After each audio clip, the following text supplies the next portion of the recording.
The Square Ball Podcast.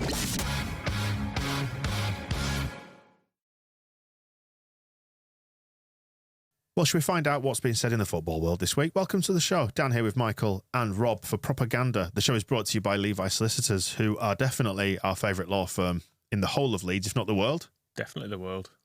Who else are you going to go with? Some American ones? Don't think so. No, they're based in Leeds, aren't they? So Yeah. probably go with them. Helps as well because we are in England to deal with English law, as opposed to bringing in those Yankees with their fancy ideas. I mean, they wouldn't know a thing about residential conveyancing, would they? Residential property disputes. They won't know anything about wills, probate and estate planning. Levi Solicitors do. At a 10% discount. Correct. Just for going through us. levisolicitors.co.uk/the square ball to avail yourself of the information and the discount.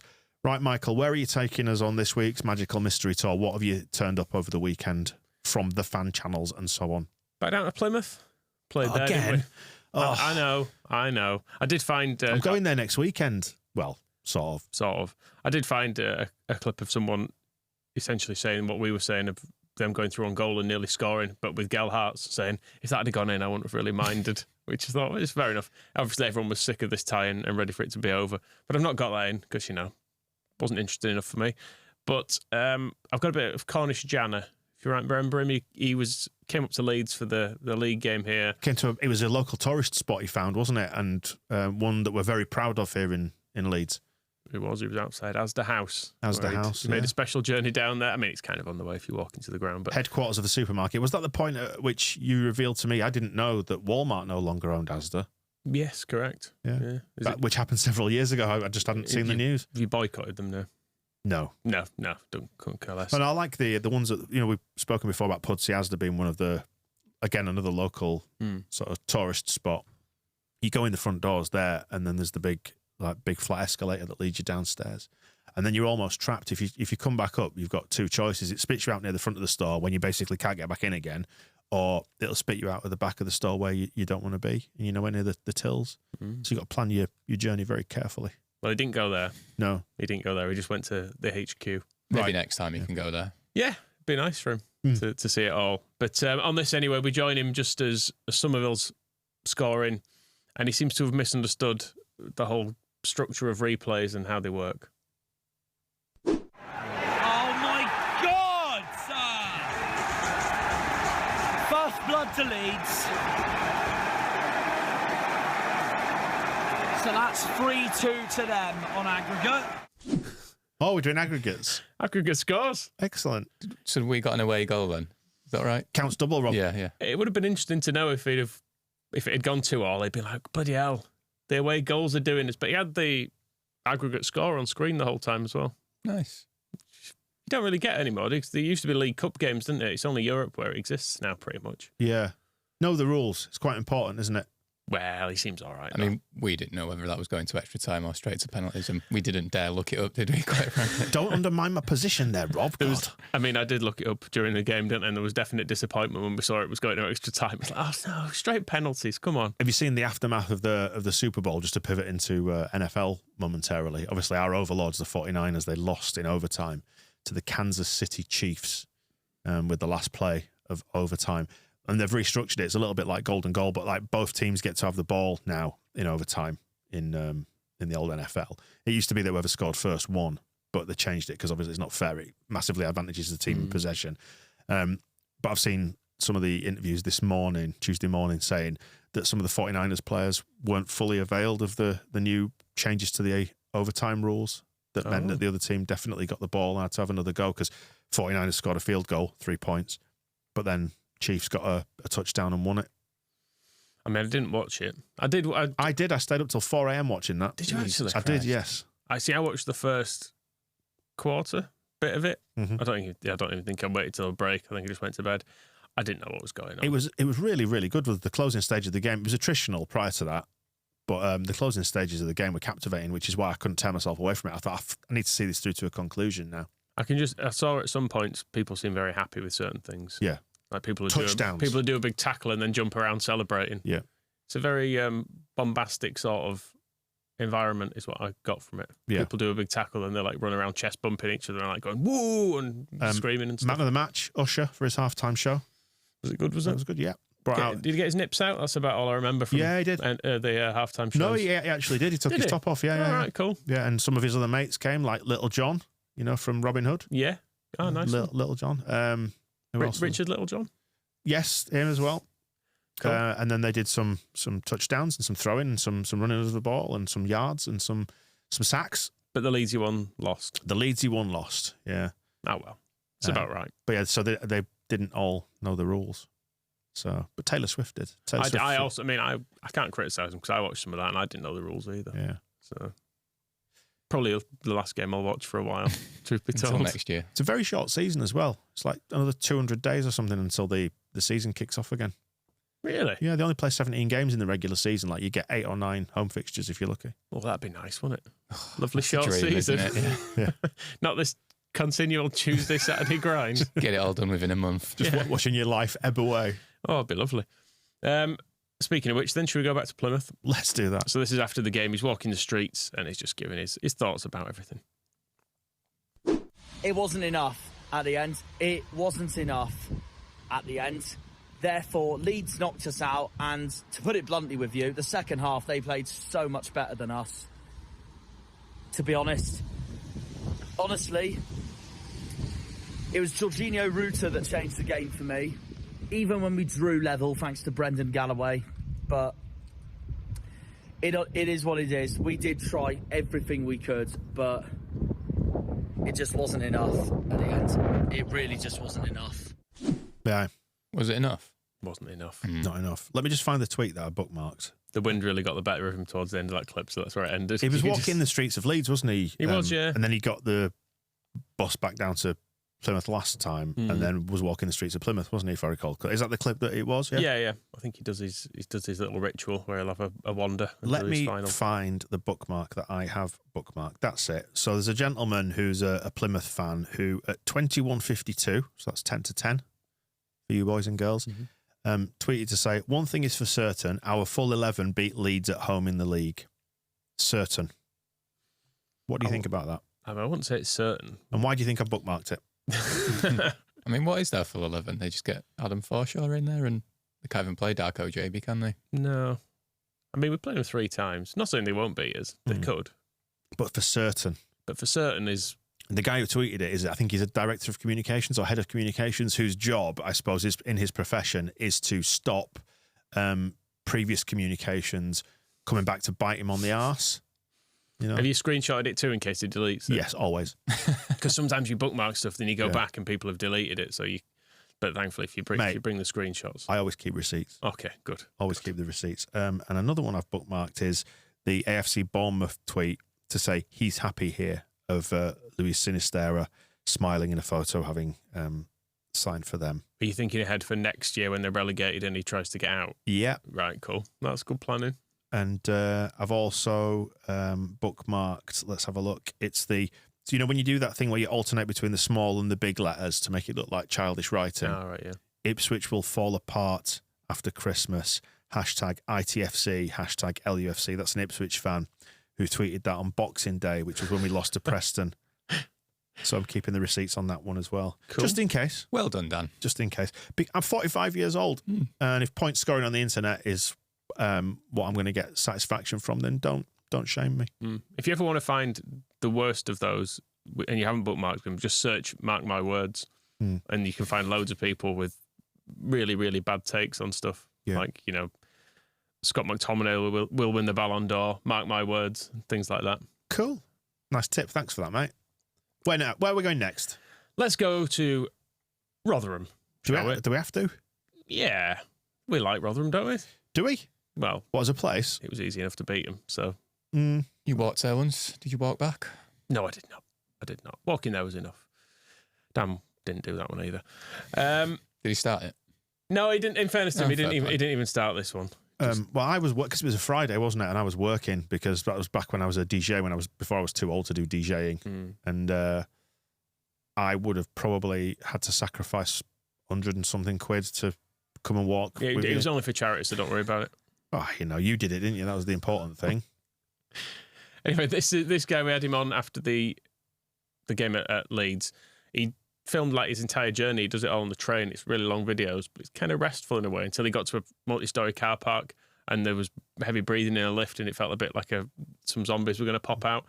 I was self-employed, mate. You know, I'd a lost income, not like you going the cruise control at ITV, showing up, begging to be made redundant. I was long enough ago. I probably wasn't. Did they make you redundant in the end, despite your begging? No, they didn't. I had to just leave, didn't I? The tail between your legs. Come and do this. I had to just leave without a payoff. Unbelievable. Please make me redundant. No. I think I am redundant, though, if you think about it. In the sense that I'm not doing any work. If I'm not, your processes are wrong. You need to look at this more. Just formalise it. Come on. Anyway, where were we? Rotherham? Yeah, so this is just his thoughts on the game and a real maverick pronunciation of penalty scorer and Dutch winger. Uh-huh. I thought Rotherham played well in first half, apart from Patrick Bamford scored a hang ball to make it 1-0, which should have been offside, really. And then throughout the half, Leeds played really well all game. Second half, it got even tough for Rotherham United because Leeds had second goal and then we had a third goal via penalty by Crystal Somerville, I think he was called. Crystal Somerville. Crystal Somerville. I noticed he was avoiding saying the word like it's like Leeds got penalty instead of Leeds got a penalty. That's how they do it in Rotherham. Right. Yeah, Crystal. We were saying Bamford's handball is now offside as well. Is that the thing? Oh, yeah, he did mention that. Oh, I well. knew something was wrong with it. He got the gist. I mean, truthfully, I didn't really expect him to be all that pleased with Patrick Bamford or the goal. It's fair enough. I mean, Moscow was saying he might not have handballed it. He did. He did. So we go to New York talk, and Right. this has got a lot of Bamford chat in it. So there's a bloke who's kind of Chris Wilder strength, hatred for Bamford. We'll come to him in a bit. This is some of the other people just talking about Bamford and general opinions on him, and then, the game as well. There's only one place to start, and so there's nowhere else we can go. Patrick Bamford, to be fair, is just doing what Patrick Bamford does. We shouldn't be surprised about this. And I'm going to come to you first on this, Ben, because we sat and watched the game together. And Mick was sat there whinging about Patrick Bamford. Before the goal, Mick was going, I hate Patrick Bamford, he's a cheat. And Ben's going, he's not even that bad, he's all right. And then literally 5 minutes later, he punched the ball into the back of the net.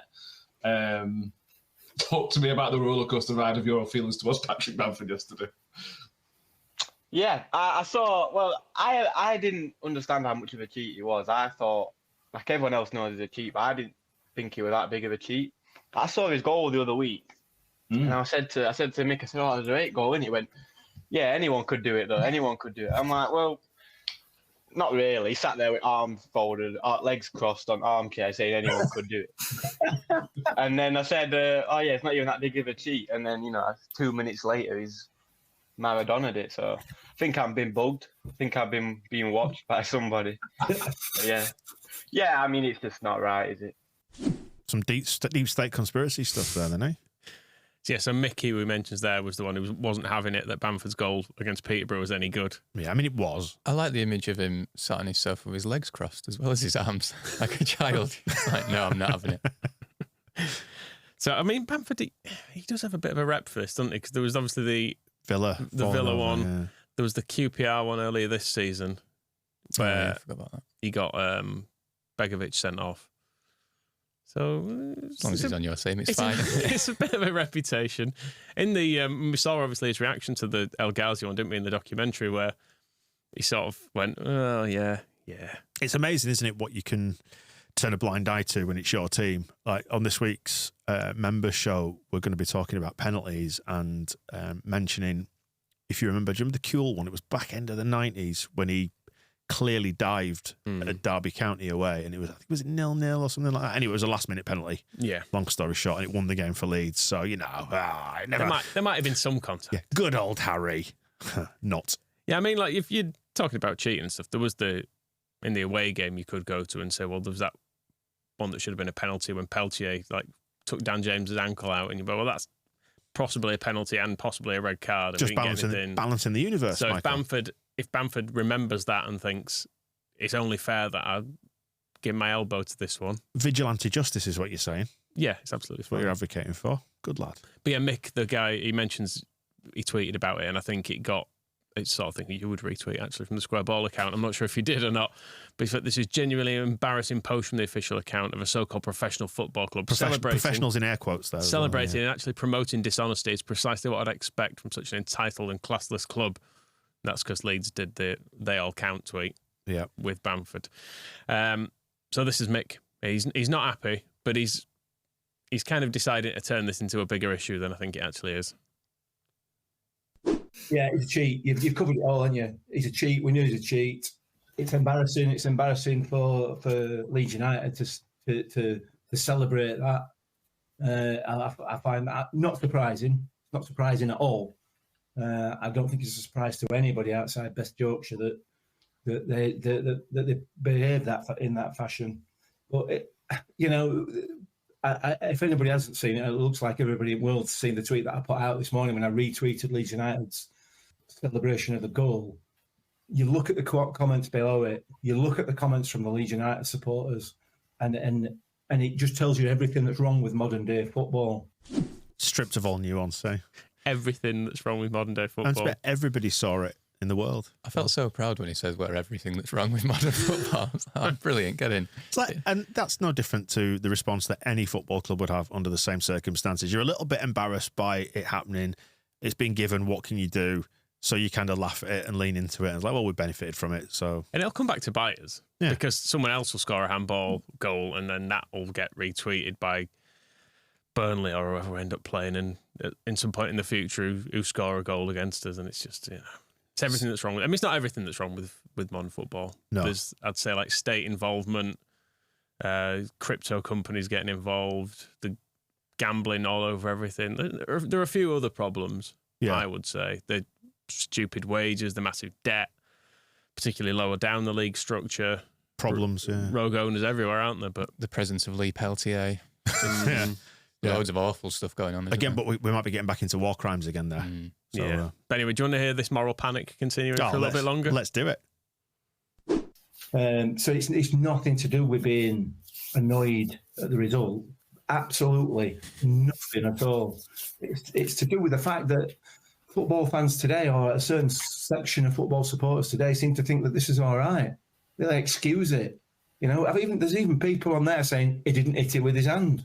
Honestly, so I put a tweet out. Somebody replied saying it is chest. Yeah. I think it's remarkable. It's remarkable that supporters of any club feel that they're within the rights to defend that sort of behaviour. Do you think he's all right? Handball's a nice old sort of a crime. Anyway. Of course, there were never any famous handballs that anyone's benefited from at any point in the past.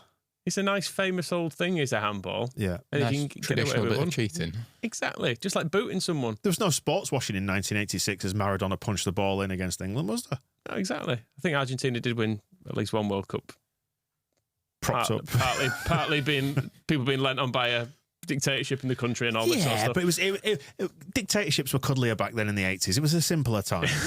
At least they weren't woke. Yeah, that's true. Bloody woke referees. Can't give anything. Patrick Bamford's woke with his trainers and his saving the planet. That's the problem, isn't it? By the end of this, we did say, by the way, on the show with Phil, didn't we, towards the back end of the week, that we need to pivot horrendously to the right and start just calling everything woke, and that's how you hoover up audience. Exactly. Yeah. Mick's woke. Yeah, in his disapproval of stuff. Anyway, by the end of this rant, he's completely lost the plot. And actually, as another little throwback to Diego Maradona, which I think is where this is maybe connected in his head, but he's not realised. If Bamford had been caught taking cocaine, for example, before a game, it'd be all up papers. It'd be an absolute disgrace because he's taking drugs to try and enhance his performance. All of it plays, and quite rightly so as well. But what he's done is equivalent because he's essentially cheated to win a game. How is that any different? It is no different at all, but it's accepted. It's no different. Performance-enhancing drugs, no different. I mean, there are so many things mixed up here because there are performance-enhancing drugs that are one thing. There's cocaine, which is another thing. I don't think it makes you a better footballer, does it? Makes you a more confident footballer, chatty in the dressing room. All those sprinters in the Olympics, absolutely coked off the nut. Is this? Am I right in thinking this is a slippery slope argument? I think I think he's saying there should be more moral outcry because it's cheating and taking cocaine is cheating too, even though it's not. It's like a moral thing, really, in a general don't use drugs argument. Just say no, kids. I don't think anyone has ever thought Sunday League players aren't there thinking, oh, well, it's not good. Lucky for me, there's no testing because I can hoover up an absolute ton of this stuff. I mean, I'll be unstoppable. A fair number of them might do on a Saturday night before the Sunday game, but yeah. I mean, funnily enough, one of the only things that he does enhance your performance in is talking absolute bollocks. Yeah. So, well done, Mick, I suppose. Maybe that's a guilty conscience talking. Yeah, maybe so. Probably not, though. He doesn't strike... very clearly for the record. No, Mick's a clean living fella. He doesn't strike me as the type, in fairness, don't Mick? I hope Bamford walks out the tunnel tonight looking like Scarface or something. Recreates the Robbie Fowler celebration down the line. He's done it again.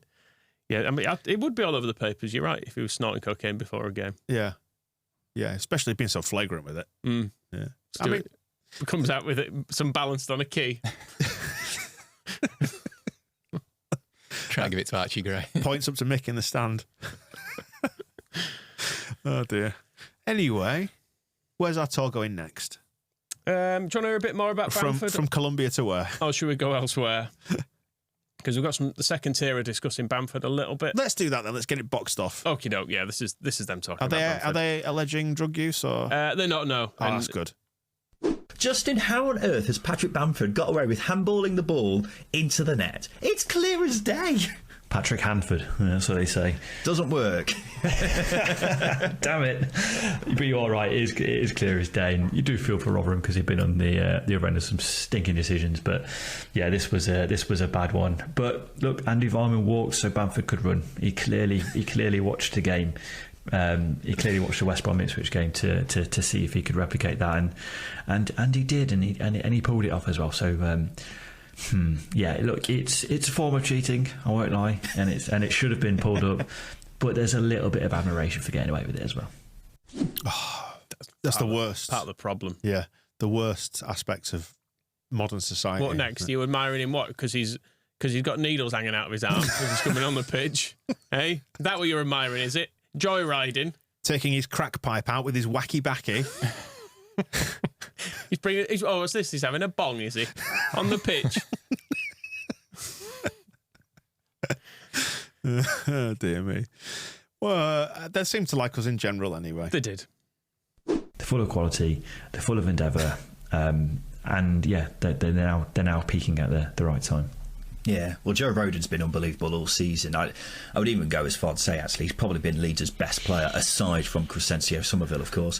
And Ethan Ampadu's mainly been in midfield all season, but has dropped back into defence after Pascal Stroik got injured and has been sublime. But, you know, these two know each other from international duty with Wales, don't they? And that relationship is clearly working a treat in this circumstance. But the fullbacks deserve credit as well, because particularly young Archie Gray, who continues to look completely unfazed about being a 17-year-old playing out of position for one of the biggest clubs in the country. And then Junior Firpo as well. Hasn't always convinced Leeds supporters, but has been really good since being reintroduced back into the fold, and has now got a very good chant next to his name as well. There you go. Knowledge. We did street knowledge. You could say Leeds are on a high at the moment. Yeah. And Georgie Rutter, what's he got involved in recently? Horses. What's that for? What's he looking for? Ket. Yeah. You're right. Another performance-enhancing drug. I mean, because they pump those horses full of all sorts, don't they? They're all on the spice, I heard, and they're playing like absolute heroes. Horses on spice. Horses on spice. Interesting. And it'll make them run faster. Yeah.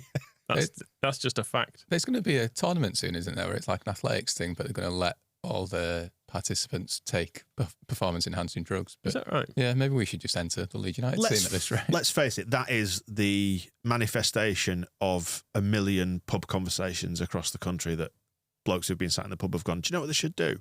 See how fast they can go. Yeah. 100 metres in 5 seconds. Yeah, there is some Australian swimmer who's like, I'm going to swim 100 metres in like 3 seconds. That's the cocaine talking. I mean, yeah, it's one of those things you think, well, half of them are at it anyway, probably. So you level the playing field, don't you, if you say, fill your boots? Yeah.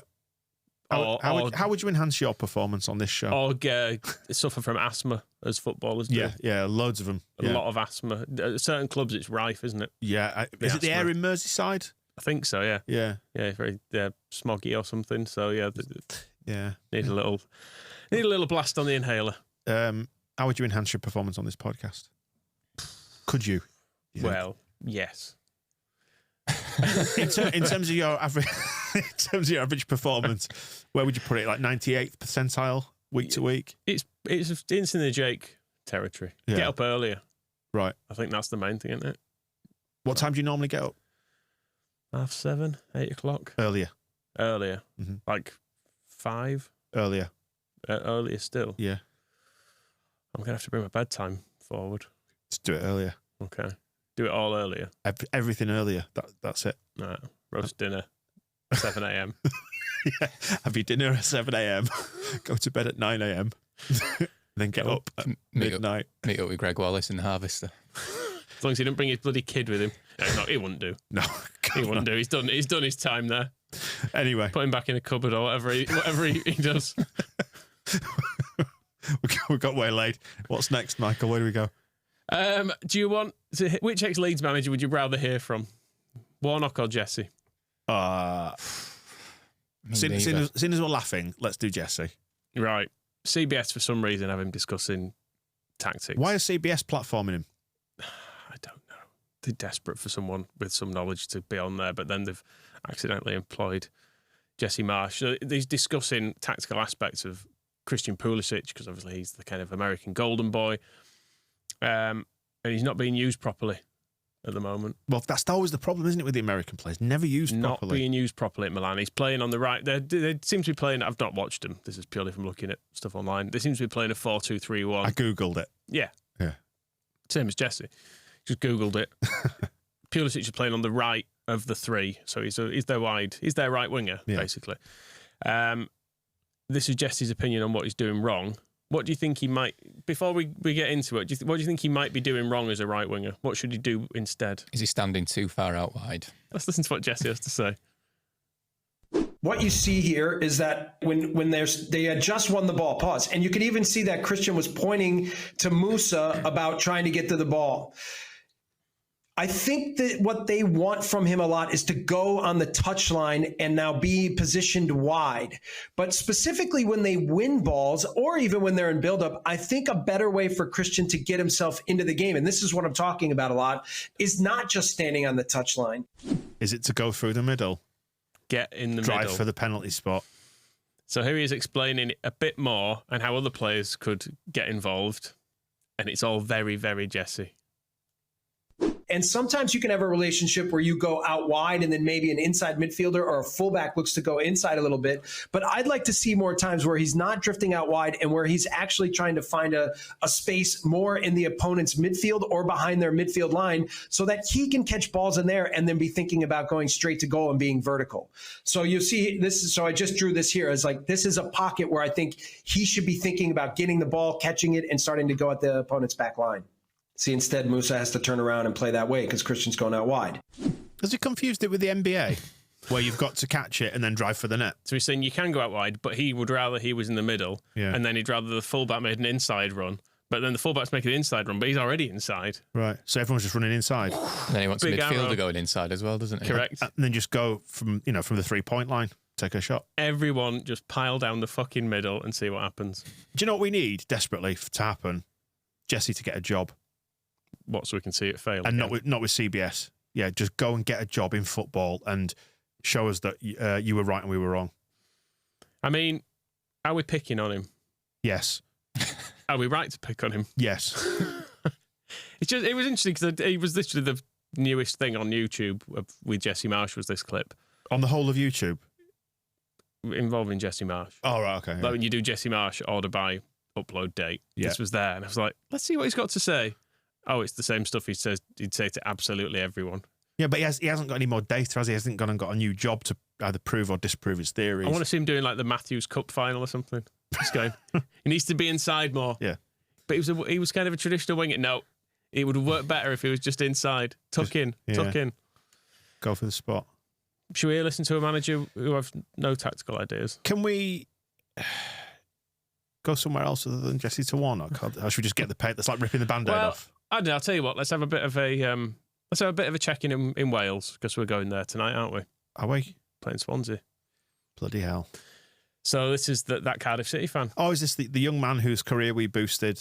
Have we ruined it yet? Has he had a Macaulay Culkin style episode where the fame is too much for him? I don't think he's probably got the watch hours to be monetised yet. Right. So he has turned his comments off some of his more recent videos, because I think he might be getting fed up of people commenting saying this is my favourite Leeds United channel.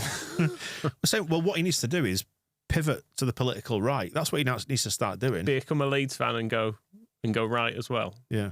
Yeah. Just go really, really right wing. Say some mad shit. Hoover up those numbers. He does say some swearing, which is basically why I've included it here. They lost 2-0 at home to Preston. I guess the ref must have been on Preston's side this time. Both goals in the first half, so it was kind of all over and done with. He's not very happy, is the gist of it. And Preston's goalkeeper was he in net? Was Woodman in net when we played him, or was it a different goalkeeper? I've got a feeling it was. But anyway, he's former Swansea as well, so that's why you'll hear a bit of Swansea abuse on this clip. You shack bastard! Can you not fucking see? 2-0 to Preston. I've missed the goal. Teta, you fucking shit! 2-0 to Preston. This is unbelievably shit. I do not believe this. So the reason why I missed the goal, because we had the ball and we fucking lose it, and then they just go and score. Fucking shit. I do not believe this. Half time, Cardiff 0, Preston fucking 2. That was not good enough. We're not getting any playoff push. We play fucking shit. That was just absolutely abysmal. I am furious, and I'm going now. The bleakness of that can relate to it as a Leeds fan for many years. But it's funny how you have to mark videos as not suitable for children, and there he is. Effing and jeffing all over the place. Not suitable for children unless they like swearing. Right. In which case, funny boots. Is it right that we've got a clip here of another angry kid? Has Calvin made somebody angry? Yeah, it's a different person. I've got Calvin. Someone discussing how Calvin's getting on from West Ham TV, and then an angry West Ham Cockney child as well, which makes me laugh. So let's find out how is he getting on then, shall we? Phillips has spent 45 minutes once again as a passenger. He's proving to be an expensive flop. You know, there's still nothing there. Let's be fair. This is third, fourth game. There's still nothing there that suggests he's worth persevering with till the end of the season. Let alone beyond that, we want to make it permanent. I mean, he hasn't played for effectively 2 years, has he? So, did you watch it? Any of that game? No. I saw a bit of it. I basically saw from the second half to Arsenal scoring 2 more and then taking all their best players off and being like, right, feet up, let's not bother. Calvin didn't look good. Did he come on at 4-0 down though? Yeah. Right. So he improved things. Is that what you're saying? I think Arsenal very much took their foot off the gas was what happened. They could have probably scored about 9 or 10 if they'd have wanted to. Got a feeling that I've said before, like if we go up, I could imagine Calvin being back at Leeds, or at least on his knees begging and pleading to come home. He's gone away. He's chased his dream, the bright lights. I was going to say the big city, but it's Manchester. But he's got his money. He's won his daft medals that he didn't really deserve. He needs to come home. That's what he feels like. I made a mistake, lads. Did he get in our team? Well, now we've got Archie Gray, Groove, Kamara. No. I'm not sure Ampadu's in there too. I'm not sure he's getting a game at the moment. But there's a redemption arc there for him. Or he had a few good years and that's it. Yeah. Which, you know, sometimes that's the case. That's the Marcelo Bielsa story, isn't it? It's a story of you at ITV as well. There were some. I didn't even get a testimonial. I did the years, but didn't get anything. How long were you there? 12 years. Why? I just didn't have any better ideas, did I? Yeah. And waiting for the redundancy. Sat on that bench. Oh dear. Anyway, let's say the angry child then. It's bloody disgusting, mate. They were going like, every time they pass the ball. They were running rings around us. It was absolutely pony. Have you heard of the word tin pot? Because that was the definition of it. 6-0. It got so bad where people who were sitting who we were mates with, they were actually celebrating Arsenal's goals because it got that bad. For their 4th goal, I was crying. Like, you can't be letting Declan Rice coming back to the London Stadium score goals like that first time here. We just played tin pot today, mate. It was just like bloody disgusting. Even my mum said she was well peed off, wouldn't you, Mum? I was. It was an absolute travesty. Everyone's moaning about Moyes being the manager.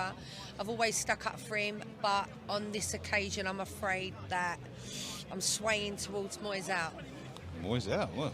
Yeah, we've gone games now without a win. We're starving without a win now, mate. It's absolutely disgusting. How are we going to change it, though? Because that's we started with our best 11. Exactly, except from with Paqueta. It's becoming a one-man team. I cannot tell you how angry I am right now. Like, it's a bloody understatement, mate. It was just like disgusting in there. I feel like I need the EastEnders drums on a hot key for stuff like this. I'm not sure how I feel about a child calling me mate quite that much. Yeah. But I'm not your mate. Come on. I'm old enough to be a dad here. Yeah. Listen, mate. I'd like you to call me Pater. I was listening to something the other day and they were saying they'd met Danny Dyer and he just calls everyone son. In that Cockney way, even though like people are like 40 years older than him. You're right, son. I quite like it when older men call me love. Yeah. Still. Which we should say for anybody who's outside Yorkshire and doesn't understand the local nuance about that is like you could get on a bus, couldn't you? Yeah, and the bus driver go, there you go, love. All right, love, there's your change. Yeah. And it'd be a man who's probably slightly senior to you, a kindly gent. Yeah. Who'd say, there you go, love. Yeah. I don't feel confident enough yet to call someone else love, I don't think. No, I'll do it with my mates. Like, just, a bit of sort of jocular back and forth. But, it's a safe space, though, isn't it? Yeah. Like, to just say, like, if you opened a door for someone, they go, oh, there you go. No worries, love. Yeah. I wouldn't feel, I don't know. It was my mate's birthday over the weekend, and I texted him. I said, happy birthday, babes, with a Z on the end. That's nice. That's how cool and down with the kids I am. So, yeah, that's an angry child. Are we going to finish on Warnock, then? Is this the ultimate destination? Do all roads eventually lead to Neil Warnock? Yeah, look, Rob was telling me some Warnock facts. Right, I'll go on then. Before, because was he spitting some truth? This is just an edited down clip. I thought we need to hear from him because he's back, but we don't want to hear all of it. So I've got him down to about a minute from his post Rangers. Well, I'll tell you what. I'll say it's 49 seconds. Nobody needs a full minute because I don't want people to start turning off. Yeah, fair enough. But they played someone at the weekend. Aberdeen were the plucky underdogs against Bonnyrigg Town. Bonnyrigg Rose, in fact. Well, let's find out about Bonnyrigg Rose after we've heard from Warnock. Here he is. I thought the application of the lads was super, really. I'm disappointed, obviously, that we haven't got the result, because I thought second half we had the good chances as well. And it was great for the fans. The fans got behind it. It was why I come back tonight, really. It was one of my games tonight, everybody up against us and the lads give me everything. Well, I don't think anybody's better than him in Scotland. I mean, I say he could go in the Premier League tomorrow, and play with anybody. But I'm glad he's here, because I'm here. You get away with that when you play up front or wide, don't you?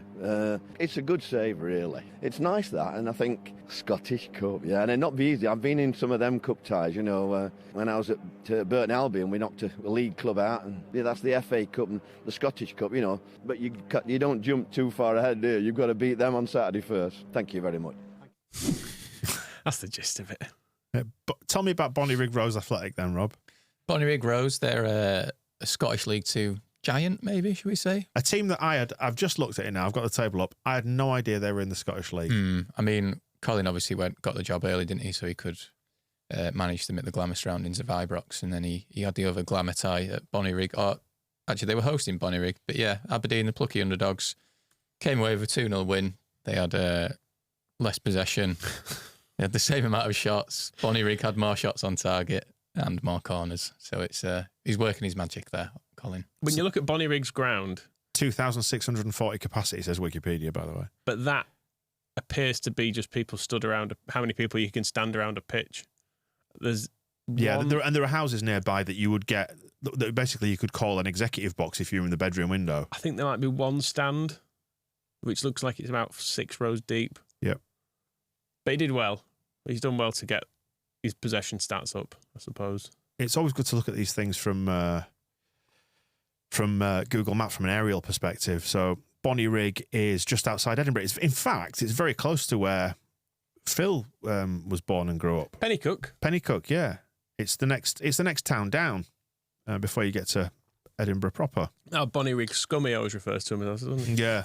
Hates them. Hates those guys. Bonnyrigg bastards, I think it is. And I can see I like searching through these things on Google Maps because you can always see the green square, or the rectangle rather, where the pitch is, and they appear to have just grass down one side of the stadium. If that's the same place I'm looking at, yeah, it is. Like Patrick Bamford. Yeah. The Herb. He's on that. That's another performance enhancer. Yeah, definitely. And it's just surrounded by houses and gardens and things like that. So not the biggest, I would say. God, I hope he don't win it. Imagine if Warnock won a cup. I don't think we've got to worry about that. Well, Rangers and Celtic have done well, haven't they? He did say that the other week. So they'll probably continue to do well. Do you think they're going to be like hot favourites maybe for the cup? They're my outside bet. If I was a betting man, yeah. I'd say one of them two would be the way to go on it. Yeah. Right. Yeah. You know a lot about Scottish football, though, don't you? Not as much as Neil. That's proved the other week when he went, be some plays golf. To an answer to what do you know about football? He was like, we love it up here. Don't talk about something else now. Caddy, golf. All right, we'll wrap it up there. We will be back with more propaganda next week. Should we do that? Yes, we're all off to enhance our performances now. We are. Needs some, doesn't it? Let's face it. That sounded awful. Back down to Plymouth at the weekend, so we might hear more from What's His Mush before, who was on at the start of the show. Cornish Janner. Yeah, good. Look forward to that, and we'll catch up with you in a bit. The Square Ball Podcast.